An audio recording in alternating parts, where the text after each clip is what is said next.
सोलापूर जिल्ह्याचे पालकमंत्री जयकुमार गोरे यांनी जिल्ह्यात भाजपाला मिळवून दिलेले अभूतपूर्व यश हे त्यांच्या नेतृत्वाचे मोठे उदाहरण मानले जात आहे। विधानसभा निवडणुकीनंतर राज्याचे मुख्यमंत्री देवेंद्र फडणवीस यांनी सोलापूर जिल्ह्याची जबाबदारी जयकुमार गोरे यांच्यावर सोपवली। त्यांनी ही जबाबदारी अत्यंत प्रामाणिकपणे पार पाडत संपूर्ण जिल्ह्यात भारतीय जनता पक्षाचे मजबूत संघटन उभे केले।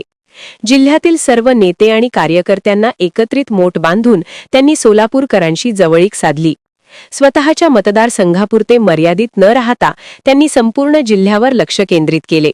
याच परिणामस्वरूप जिल्ह्यातील नगरपालिका, महानगरपालिका, जिल्हा परिषद आणि पंचायत समिती निवडणुकांमध्ये भाजपाला ऐतिहासिक यश मिळाले। सोलापूर महानगरपालिका निवडणुकीत 102 पैकी तब्बल 87 जागांवर विजय मिळवत भाजपाने अभूतपूर्व यश संपादन केले। त्यानंतर झालेल्या सोलापूर जिल्हा परिषद निवडणुकीतही 68 पैकी 38 जागा मिळवत पहिल्यांदाच जिल्हा परिषदेत भाजपाचा अध्यक्ष आणि उपाध्यक्ष होण्याचा मार्ग मोकळा झाला।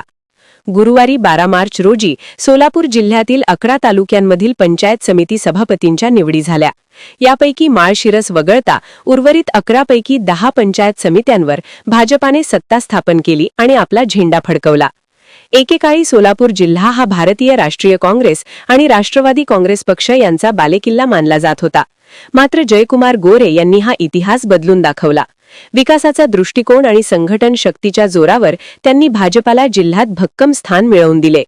भाजपावर जातीय राजकारणाचा आरोप होत असताना मोहोळ पंचायत समितीच्या सभापतीपदी मुस्लिम समाजातील असलम चौधरी यांची निवड करून त्या आरोपांनाही त्यांनी उत्तर दिले। या निर्णयामुळे भाजपाच्या सर्वसमावेशक राजकारणाचा संदेशही जिल्ह्यात गेला।